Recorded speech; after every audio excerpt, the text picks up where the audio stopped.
Human beings do not own land, and people lack any natural path by which land can be passed down to future generations. Despite what you might believe, everything you have been taught about property ownership and nations is a lie. Canada, for example, is not a geographical land mass owned by natives and stolen by whites. Native land claims are nothing more than reverse engineering, meaningless without the whites' legal system. But then your house is not a structure sitting on land owned by the state and licensed to you, contingent upon your compliance with the relevant regulatory statutes. The entire edifice that is the nation is nothing more than a confidence trick perpetuated on a large number of willing dupes. Without a lot of big guns and men willing to use them in ways prescribed by the administrators of this system, it would all collapse like the house of cards it is. To start with, your entry onto this earth or section of it is irrelevant.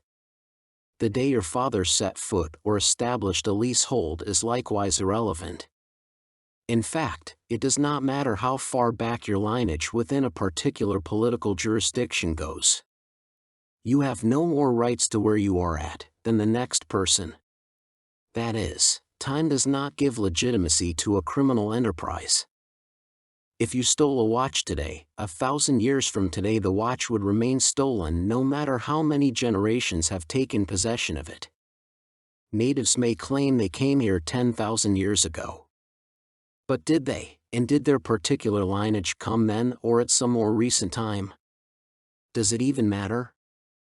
If they as natives marry into a more recent arrival, does that not negate a claim based on ancient possession? Is this claim negated in whole or in part, in effect in proportion to the alien blood in their veins? But of course, the claim natives own Canada is today being used to explain why Canadians owe them a living. Native want to push the idea that whites are renters and natives the landowners. The idea of legal ownership was not possible without the existence of law. The law is nothing more than an opinion without a considerable number of men designated to enforce it. Natives use the modern invention of law to reverse engineer the situation that existed prior to the arrival of whites. There was no legal framework that would make whites illegal migrants. Natives took land from other natives without the advantage of courts, regulatory frameworks, or lawyers. It's only quite recent they learned how to capture land by means of the courts. The means used previously were bloodier, but without the legal framework provided by white culture, natives ousted from their land had no legal recourse. But the use of law to deprive man of legal ownership is nothing more than the lies of the white man coming home to roost. We took this land. In part we took it from natives, but the process of taking land was not invented by whites. A land discovered was captured, whether or not it was populated if the person who discovered it had access to better weapons and tactics. The difference between if the land was discovered and captured was whether the native population could be defeated in war or not. Whether natives came across the Bering Strait or the Atlantic is beside the point. If there were people here, and evidence suggests there was, they were given no consideration as first peoples by those whom we call native. Evidence suggests anyone who was not enslaved by a stronger population were summarily exterminated or bred out of existence. But this history leaves us to assume that the man with the bigger gun owns the most property by some law of the jungle. While the law of the jungle applies in a pragmatic and historical sense, it does not leave us in a place modern men want to be. If the stronger have a right to take what they wish from the weaker, then the stronger has a right to take what they want from us, if we are weaker. This may be true from a physical perspective. If one is stronger, one can defeat the weaker. But no one wants to be put into a situation where warfare is the only solution available to us.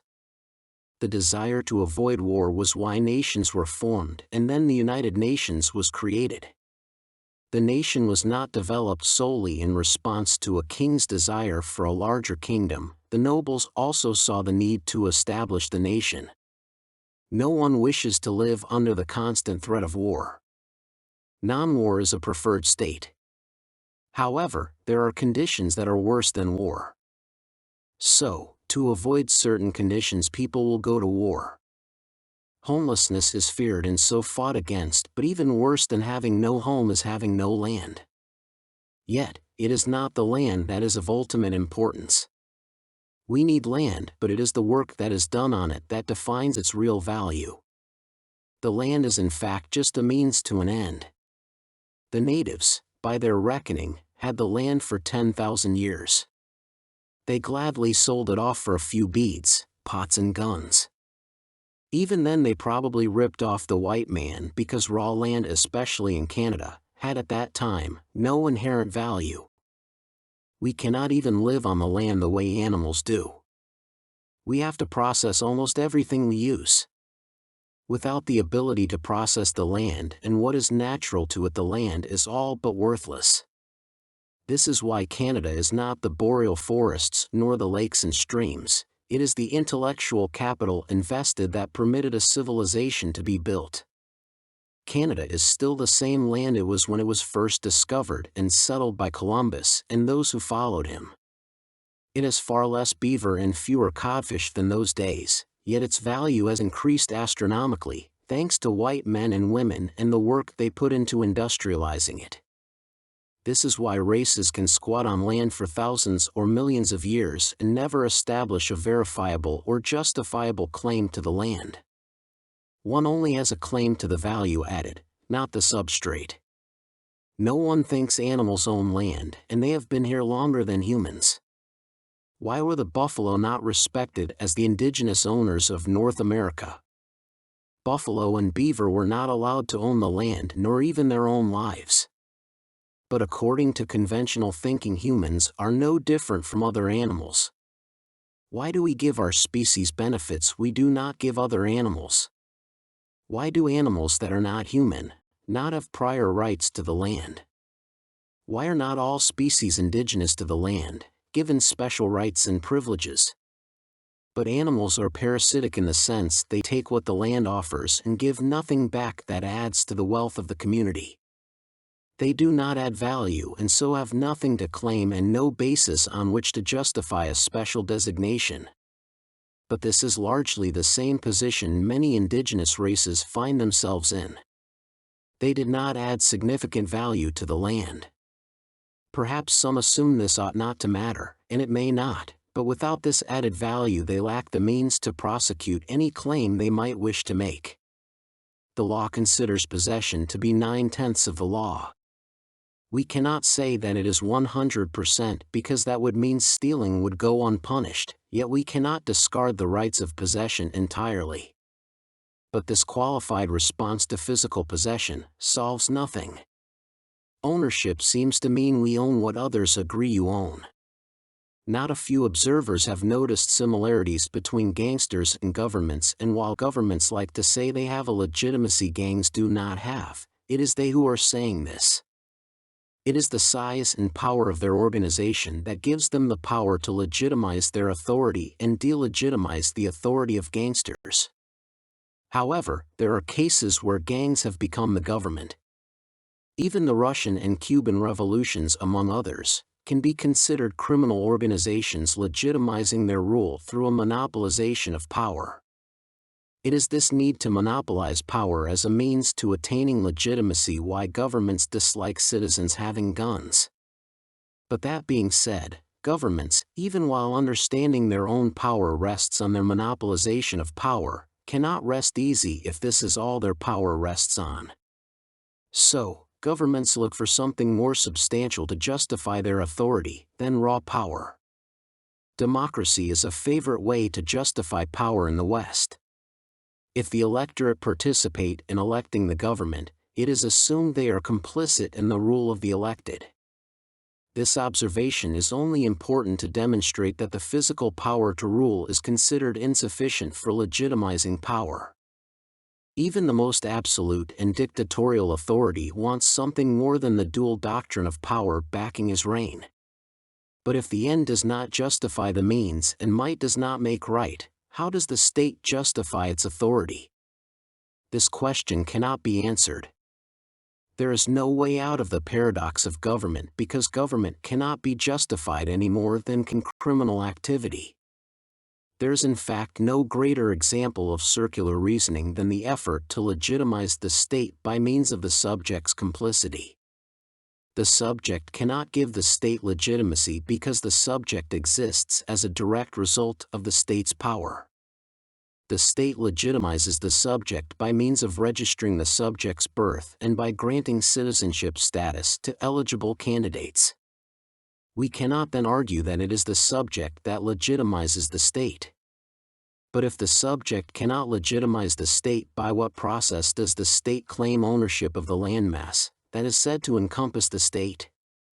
If the state's ownership of the nation is fictitious, then how does issuing grants and licenses to its subjects define what it means to be a citizen?